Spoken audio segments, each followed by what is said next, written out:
Hi, how is everybody? Hello. Hello, hello, hello. Something wrong with my camera there. How are you?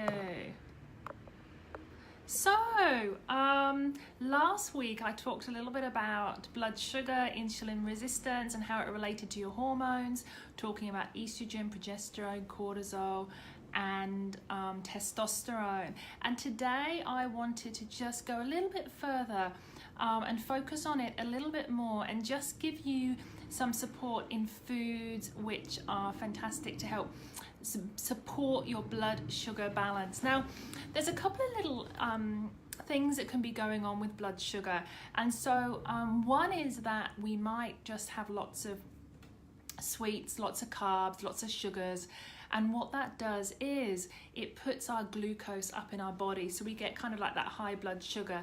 Then our body, what it will do is it will do its normal mechanisms. It will produce insulin to get that glucose to go into glycogen stores, and that's kind of the normal system that should happen, but for a lot of people that doesn't happen. So that's about reducing the blood sugar kind of rising when you're eating those foods. So there are certain foods that you can eat to help support that. But then there's also another issue. The other issue is with insulin. Some people actually have too much insulin. Some people are actually insulin resistant. So if you're eating foods to support insulin production, or you're trying to support insulin production and you've got insulin resistance, you're actually going to cause more of a problem, and you're going to get more and more insulin in your blood, causing inflammation, causing growth problems, causing skin tags, moles, melasma, that kind of thing. So just to be aware that there are a few different aspects to controlling your blood sugar, and different things different people need to be doing depending on what's going on. But today what I'm going to do is I'm just going to give you a few foods that will help to support your blood sugar.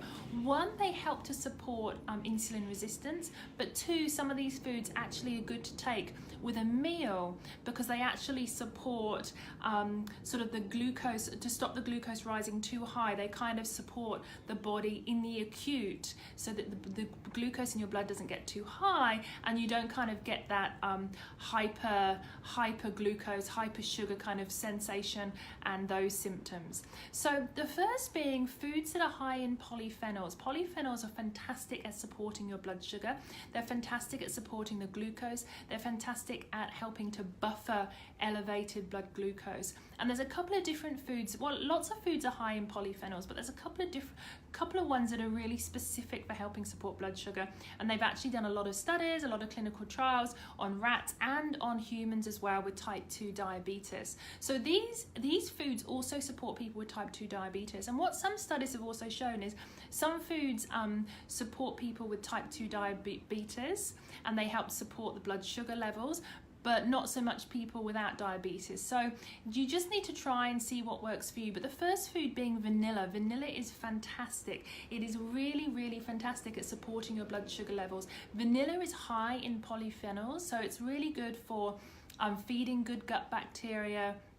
It's a fantastic antioxidant. It's great for raising serotonin, great for dopamine levels, but also vanilla has been shown to help support and regulate glucose and insulin levels. So just adding vanilla to things like your snacks, your protein bliss balls, adding vanilla to your smoothie, adding vanilla to your snacks, adding vanilla to say your grain-free Bircher muesli, your nuts and seeds, that kind of thing, is a great way to support your insulin and blood sugar levels. So vanilla, you can get it in kind of pods, or you can get it in essence, or you can get it in powdered. I would go for a really pure form. You can either go for organic pods, Madagascar, or you can go for powdered, and you can use it that way. It's great in things like, hot chocolates, that kind of thing. It's really great for adding that sweetness, so you don't have to add any flavor and any sweetener.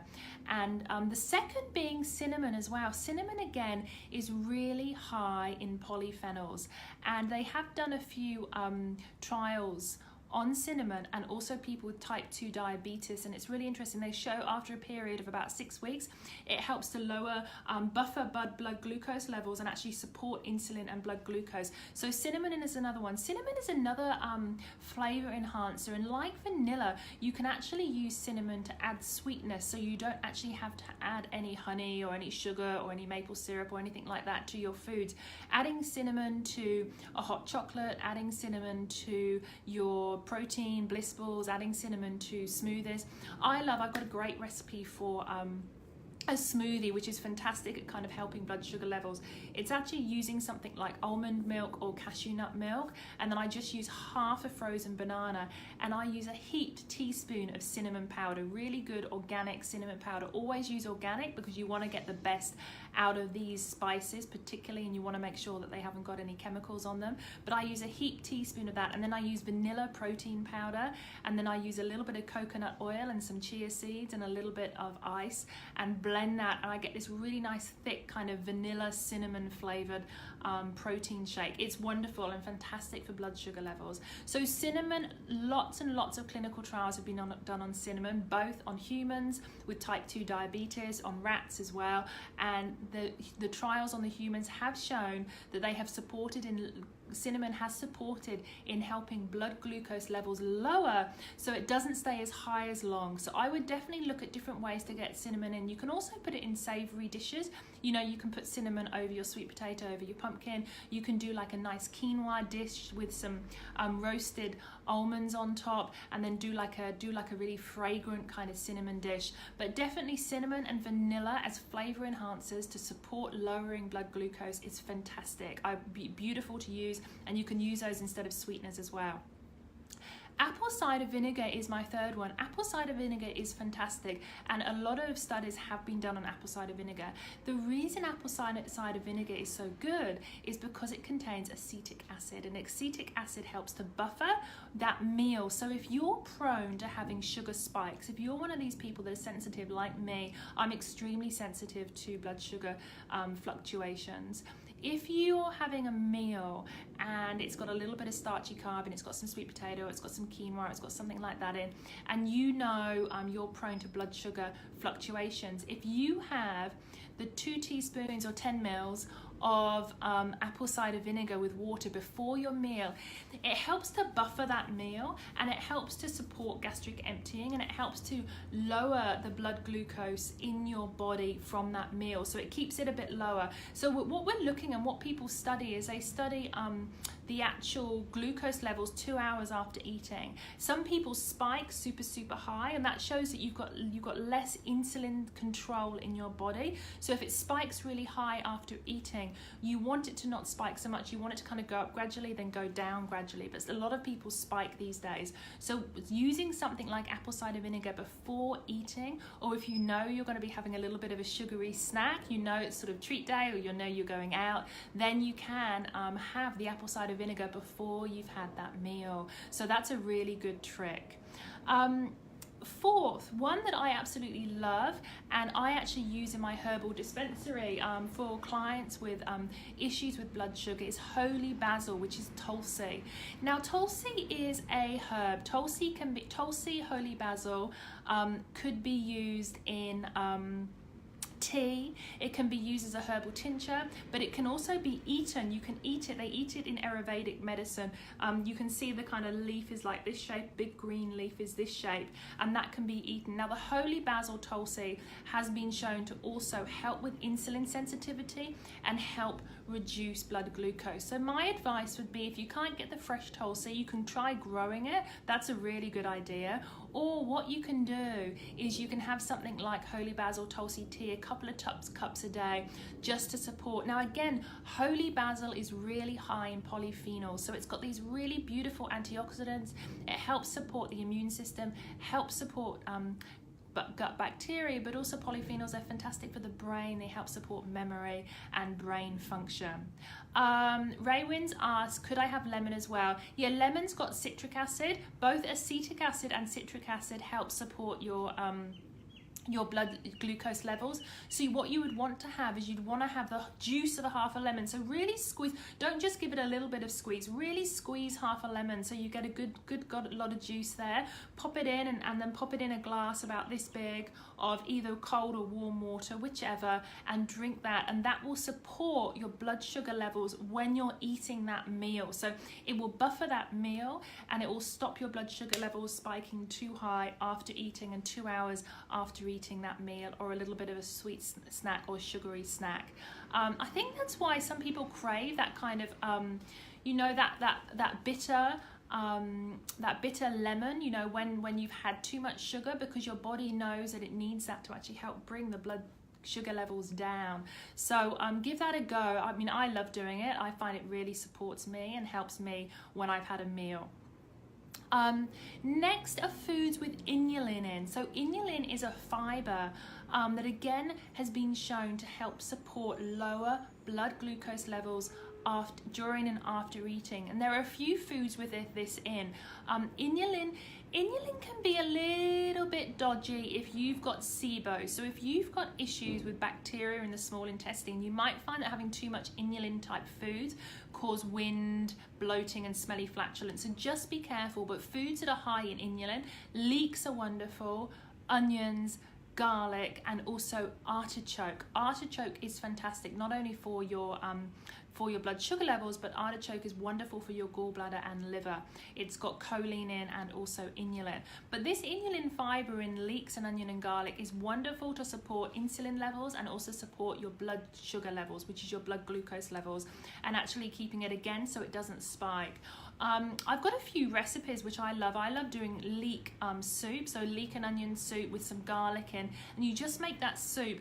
And I find that is fantastic. Not only does it help my gut, it supports my gut, it helps to feed my good bacteria, but it also supports my blood sugar levels as well. I find the inulin is really, really powerful.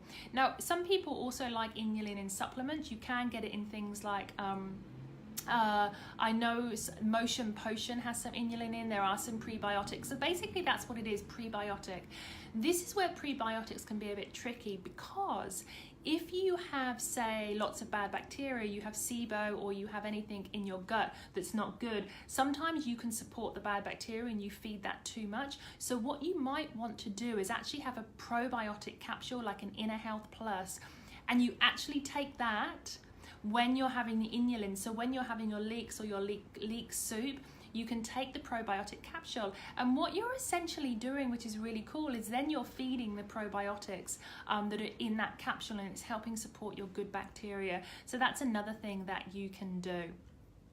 Next, white button mushrooms. Now, mushrooms are wonderful at supporting your hormones, wonderful at balancing your hormones, but wonderful at also supporting blood glucose, reducing cholesterol, supporting liver enzymes. If you've got elevated liver enzymes, wonderful. Now, mushrooms need to be eaten cooked, okay? You can sometimes eat them raw, but not too many. Mushrooms do need to be cooked if you're eating them regularly. They contain hydrazine. Hydrazine is a chemical which is actually can be used in warfare.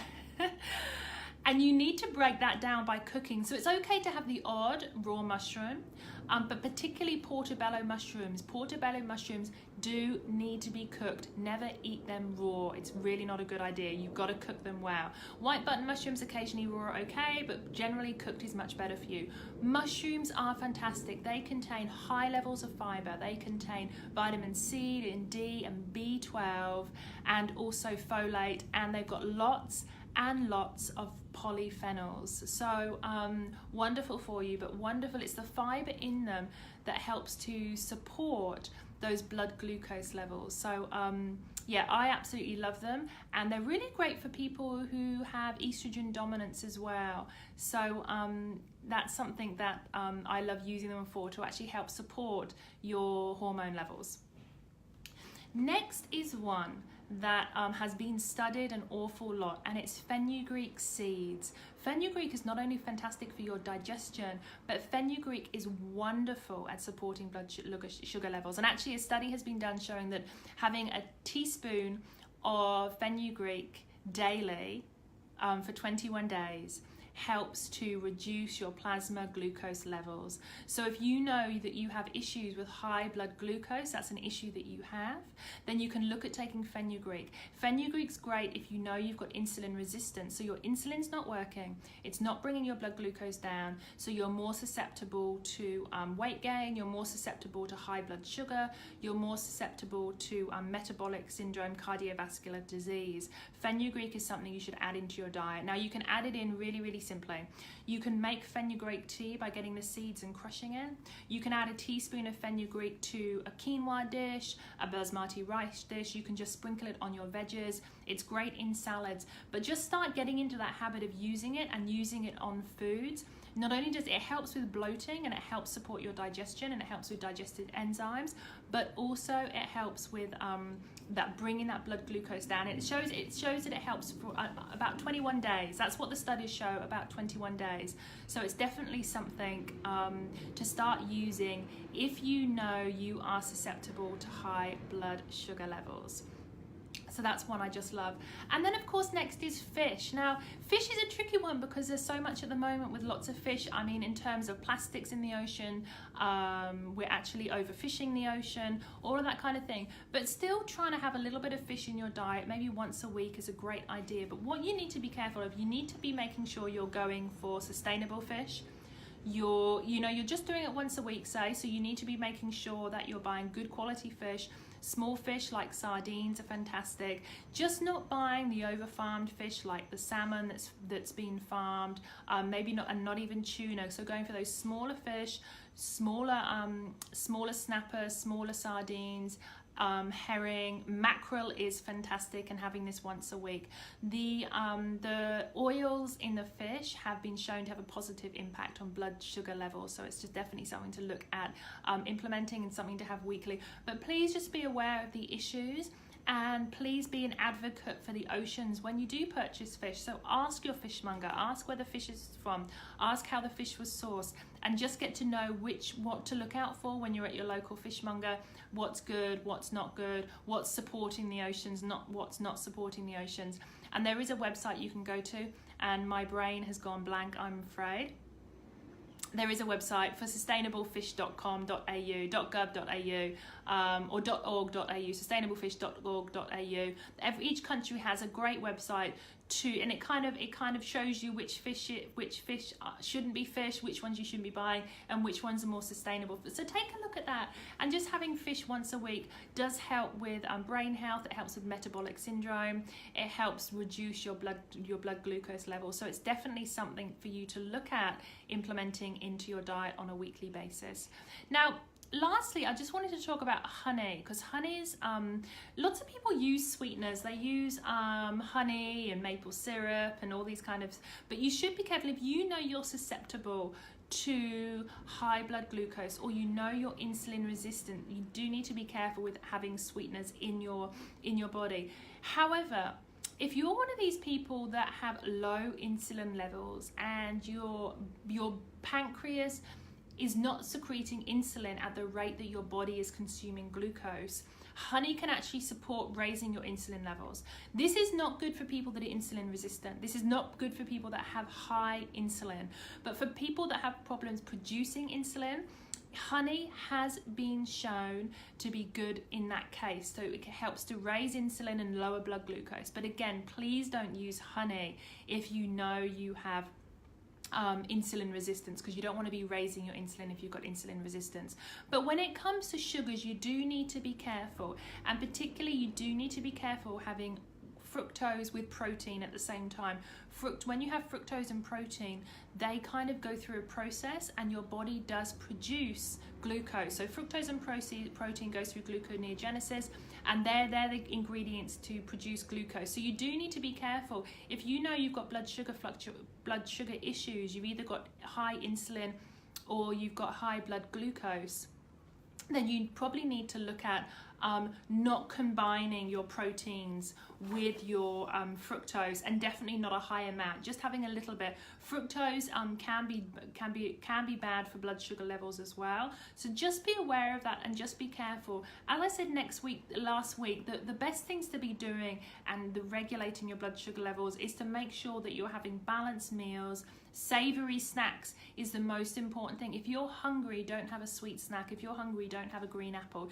Have some nuts or something like that. Have a fatty or protein laden snack, but just opt for savory. If you're having something savory, it's going to be a lifesaver to you, and it's going to keep those blood glucose levels really, really steady. And if you're looking to lose weight, that's going to aid with your weight loss. So definitely that's the biggest thing I would say to do if you know you have fluctuating blood sugar levels. So those are my top foods. I've had vanilla, cinnamon, which are high in polyphenols, garlic, onion leeks that are high in inulin, holy basil or tulsi, which is also fantastic, apple cider vinegar, which is high in acetic acid. You can use lemon in water, which is high in citric acid. Both help to buffer your blood glucose levels. Great to have when you're actually eating a meal. White button mushrooms are wonderful at hormone balancing and also at bringing down blood glucose levels. You definitely want to cook your mushrooms. Fenugreek seeds, a teaspoon a day, 21 days, has been shown to help to reduce your blood sugar levels. Good quality fish each week, and then only honey if you have an issue producing insulin. If you've got high insulin, you don't want to go there. And then just remembering to eat savory. If you're hungry, eat savory, don't eat sweet.